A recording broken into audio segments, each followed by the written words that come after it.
আসসালামু আলাইকুম প্রিয় শিক্ষার্থীবৃন্দু। তো তোমরা যারা মাদ্রাসা দাখিল পরীক্ষার্থী রয়েছ, তো তোমাদের যে আজ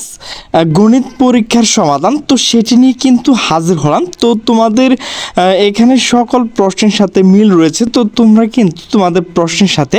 মিলিয়ে নেবে। তো আমি শুধু তোমাদের উত্তরটুকু বলে দিচ্ছি। তো প্রথমে 1 নাম্বার হচ্ছে ক, 2 নাম্বার হচ্ছে ক, 3 নাম্বার হচ্ছে নিচের কোনটি সঠিক ঘ, এরপর হচ্ছে 4 নাম্বার ঘ, 5 নাম্বার হচ্ছে ঘ, 6 নাম্বার হচ্ছে ঘ, 7 নাম্বার হচ্ছে ঘ, 8 নাম্বার হচ্ছে ঘ, 9 নাম্বার হচ্ছে ঘ, 10 নাম্বার হচ্ছে ঘ, 11 হচ্ছে ঘ, 12 হচ্ছে খ, 13 হচ্ছে গ, 14 নাম্বার হচ্ছে গ, 15 নাম্বার হচ্ছে ক, 16 নাম্বার হচ্ছে ক, 17 নাম্বার ঘ, 18 হচ্ছে ক, 19 হচ্ছে খ, 20 হচ্ছে নিচের কোনটি সঠিক ঘ, 21 হচ্ছে ঘ, 22 হচ্ছে খ, 23 হচ্ছে ঘ, 24 হচ্ছে ঘ, 25 হচ্ছে